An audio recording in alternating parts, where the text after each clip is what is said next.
হযরত আলী পাটোয়ারী আপনি লিখেছেন, ঈদে মিলাদুন্নবী সাল্লাল্লাহু আলাইহি সাল্লাম উপলক্ষে জশ্নে জুলুসের উদযাপন করা শরীয়তে কতটুকু অনুমোদন রয়েছে? নবী করিম সাল্লাল্লাহু আলাইহি ওয়াসাল্লামের জন্মের তারিখটি ঠিক কোনটি? সেই তারিখটি কোনো হাদিসের কিতাবে বর্ণিত হয়নি। বিশুদ্ধ তো বটেই, এমনকি কোনো দুর্বল সূত্রে বর্ণিত হাদিসেও কিন্তু বর্ণিত হয়নি।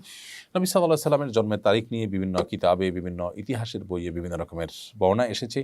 ১২ই রবিউল আউয়াল এই দিবসটি নবী সাল্লাল্লাহু আলাইহি সাল্লামের জন্মদিবস বলে যেমন অনেকগুলো বর্ণনা রয়েছে, অনেক ইতিহাসবিদদের উক্তি রয়েছে। আবার রবিউল আউয়ালের ৯ তারিখ, ৮ তারিখ বা অন্যান্য দিবসগুলোতেও নবী সাল্লাল্লাহু আলাইহি সাল্লামের জন্মের তারিখ হিসাবে অনেক ইতিহাসবিদরা মতামত উল্লেখ করেছেন।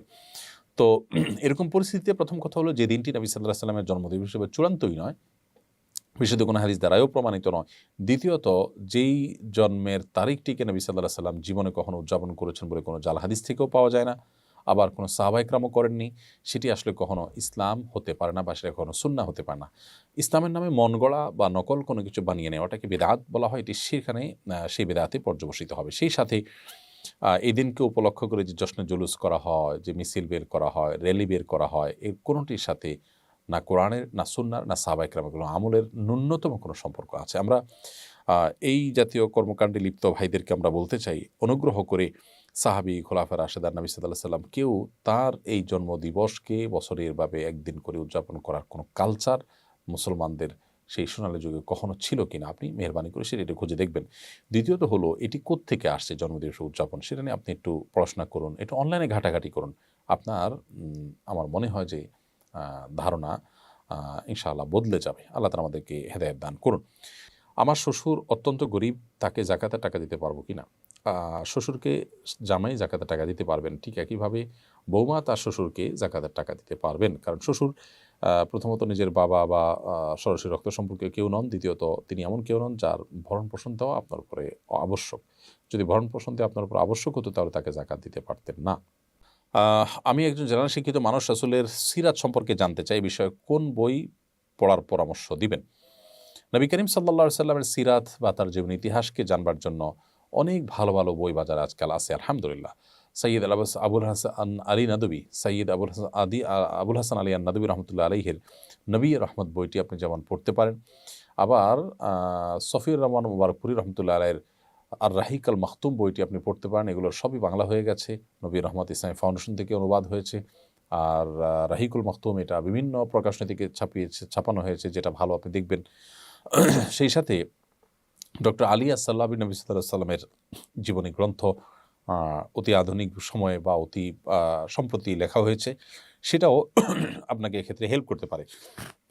এর বাইরে ইদ্রিস কান্দলবী রহমতুল্লাহ আলাইহির সিরাতে মুস্তাফা, সেটি আপনি পড়তে পারেন। আর অনেকগুলো ভালো ভালো এবং অথেন্টিক বই আছে, যেগুলো নবী সাল্লাল্লাহু আলাইহি সাল্লামের সিরাত সম্পর্কে জানতে আপনাকে সাহায্য করবে। তবে এক্ষেত্রে কয়েকটা বই যদি আপনি পড়েন, সবচেয়ে বেশি উপকৃত হবেন এবং আপনার ভালো লাগা কাজ করবে ইনশাআল্লাহ তাআলা। কাবিন সম্পূর্ণ পরিশোধ না করে স্ত্রীর সাথে সহবাস করা জায়েজ আছে কিনা? এতে স্ত্রী গর্ভবতী হলে সে গর্ভস্থ শিশুর বিধান কি বৈধ নাকি অবৈধ? দেখুন, মহারণা যদি অনাদায় থাকে, মহারণা ধার্য হয়েছে দেননি বা অনাদায় থাকে, পরবর্তীতে মহারণা আপনি পরিশোধ করবেন বা কিস্তিতে দিচ্ছেন, তো এরকম পরিস্থিতিতে স্বামী স্ত্রী পারস্পরিক সম্পর্ক করা, শারীরিক সম্পর্ক করা না জায়েজ বা হারাম কাজ নয়। এবং এর ফলে সন্তান গর্ভবতী হলে বা গর্ভে আসলে সে সন্তান বৈধ সন্তান হিসেবে বিবেচিত হবে। সাহাবা ইকরামের মধ্যে অনেকেই তাদের আপনার মোহর নগদে পরিশোধ করেছেন। অনেকে না, বেশিরভাগই নগদে পরিশোধ করেছেন। অনেক সময় কেউ কেউ বাকিতেও পরিশোধ করেছেন। আসলে তার একটা হাদিস রয়েছে মর্মে, যে মোহর যদি কেউ বাকিতে রাখতে চায়, সেটা জায়েজ আছে। বিধায় এটা নাজায়েজ নয় এবং এর ফলে সম্পর্ক হারাম হয়ে যাবে না। অনেকে না জেনে এটাকে জেনা হবে, হারাম হবে সম্পর্ক এমনটি বলে থাকেন। তবে হ্যাঁ, এখানে একটা বিষয় হলো যে মোহর ধার্য হয়েছে, আপনি যদি মোহর না দেন, বাসর রাতে বা প্রথম সাক্ষাতে স্ত্রী যদি স্বামীকে বলে যে মোহর দেওয়ার আগ পর্যন্ত আমি তোমাকে আমার উপর কর্তৃত্ব করতে অথবা তোমার সাথে আমি শারীরিক সম্পর্ক করতে সম্মত নই, এই বাধা যদি স্ত্রী দিতে চান, ইসলাম শরিয়ার দৃষ্টিকোণ থেকে সেই বাধা দেওয়ার রাইট স্ত্রীর থাকবে, বিকজ এটা তার অধিকার, বিধায় এটা নিয়ে তিনি কথা বলতে পারেন। কিন্তু তিনি যদি প্রথমে বাধা না দেন, প্রথমে সম্মত থাকেন, মাঝপথে এসে বা কোনো একদিন এসে বাধা দিবেন, সেটার সুযোগ কিন্তু থাকবে না। মোহর পরিশোধ করতে হবে, না করলে স্বামী গুনাহগার হবেন।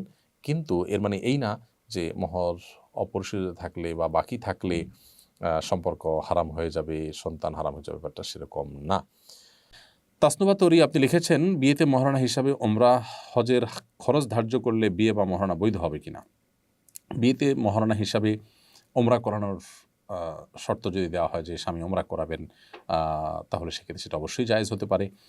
এবং এটা যেহেতু একটা ফিগারের মধ্যে আনার মতো বিষয়, তাহলে এইটি আপনার বিবাহের জন্য মহারণা হিসাবে ধার্য হতে পারে, বিবাহ বৈধ হবে এবং এই মহারণাও সঠিক বলে বিবেচিত হবে এবং এটি আদায় করতে হবে স্বামীকে। এরপর প্রশ্ন হলো, আমাদের এলাকার কিছু মসজিদে রবিউল আউয়াল মাসে মসজিদগুলোতে আলোকসজ্জা করা হয়, এটা শরীয়তের দৃষ্টিতে কেমন? মসজিদ আল্লাহর ঘর, এখানে আলোকসজ্জা, অতিরিক্ত লাইটের ব্যবহার, পর্যাপ্ত লাইটের ব্যবহার করে যে আলোকসজ্জা করা হয়ে থাকে, এটা যারা করে থাকেন রবিউল আউয়াল উপলক্ষে ইবাদত, বন্দেগী, নেক আমল, সওয়াবের কাজ মনে করে থাকেন। নবী করিম সাল্লাল্লাহু আলাইহি ওয়াসাল্লাম রবিউল আউয়ালকে কেন্দ্র করে অতিরিক্ত আলোকসজ্জা বা এই যে আনন্দ আয়োজন যেটি আমরা দেখতে পাই আজকাল, এরকম কোনো কিছু তিনি বা তার খুলাফা রাশেদা বা সাহাবা ইকরাম কেউই করেননি। অতএব এই রবিউল আউয়াল তাদের সময়ও ছিল, নবী সাল্লাল্লাহু আলাইহি ওয়াসাল্লামের জন্মের এই দিনটি তাদের সময়ও ছিল। তারা যে কাজ করেননি সেই কাজকে যদি আমরা ইসলামের কাজ বানিয়ে নিই, তাহলে সেটি বিদআতে পর্যবসিত হবে। তাছাড়া দুঃখিত, অতিরিক্ত আলোকসজ্জা এটা অপচয় ছাড়া আর কিছুই নয়। মসজিদে করলেই সেটা যে জায়েজ হয়ে যাবে ব্যাপারটা সেরকম নয়। আপনি সীমা রেখা ছাড়িয়ে পুরো ভবনকে আলোকিত করে ফেললেন, প্রতি ২-৪ ইঞ্চির মধ্যে একটা করে লাইট লাগালেন। নিঃসন্দেহে ইসলাম আমাদেরকে যে মিতব্যয়ী হতে বলে, আমাদেরকে যে হিসেবি হতে বলে, এটি তার সাথে যায় না। অতএব আল্লাহর ঘর যেখান থেকে মানুষ শিখবে, সেই জায়গাটাতে অন্তত আমাদের মিতব্যয়ী হওয়ার পরিচয় দিতে হবে। আর সবচেয়ে বড় কথা যেটি বলেছি, যে ইবাদত বা সওয়াবের কাজ, নেক আমল মনে করে যেটি আপনি করছেন, সেটি কোরআন ও সুন্নাহ কর্তৃক নির্দেশিত না হলে সেটি কিন্তু বিদআতে পর্যবসিত হবে। বিধায় এই বিষয়টিতে আমাদের সাবধানতা সর্বোচ্চ লেভেলে থাকা দরকার। এরপর জুয়েল রানা আপনি লিখেছেন, আমার 2টা প্রাইভেট গাড়ি আছে, একটা ব্যবহারের জন্য কেনা আর একটা ভাড়া দেওয়ার জন্য, কিন্তু এখন 2টা গাড়ি ভাড়াতে আছে। এক্ষেত্রে জাকাতের হিসাব কীভাবে করব অনুগ্রহ করে জানাবেন। ভাই জুয়েল রানা, আপনার যে 2টা গাড়ি আছে, সেই 2টা গাড়ির ব্যবহারেরটা হোক আর ভাড়া দেওয়ারটা হোক, কোনোটারই কিন্তু আপনাকে জাকাত দিতে হবে না। যেটা ভাড়ায় দিচ্ছেন সেটার ভাড়ার যে টাকা, সেটা যদি জমে জাকাত দেওয়ার মতো হয়, তাহলে সেক্ষেত্রে তখন সেটার উপর জাকাত আসবে। কিন্তু গাড়ির যে মূলধন বা গাড়ির যে মূল্য, সেটার উপরে কিন্তু জাকাত আসবে না।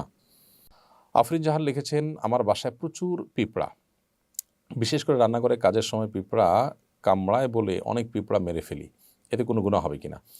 পিঁপড়া যদি আপনি মারেন এতে গুনাহ হবে না, কিন্তু আগুন দিয়ে পুড়িয়ে পিঁপড়া মারবেন না, এ ব্যাপারে নবী সাল্লাল্লাহু আলাইহি ওয়াসাল্লামের নিষেধাজ্ঞা রয়েছে। এর বাইরে আপনার পিঁপড়ার উপদ্রব থেকে বাঁচার জন্য আপনি সেটা মেরে ফেলতে পারেন। যে কোনো প্রাণী আমাদের যদি উপদ্রবের কারণ হয়, তাহলে সেটা থেকে আত্মরক্ষার জন্য আমরা সেটি মারতে পারি, কিন্তু নির্মমভাবে বা অপ্রয়োজনে কষ্ট দিয়ে তাকে তিলে তিলে শেষ করা বলতে যেটা বোঝানো হয়, সেটা করা জায়েজ হবে না।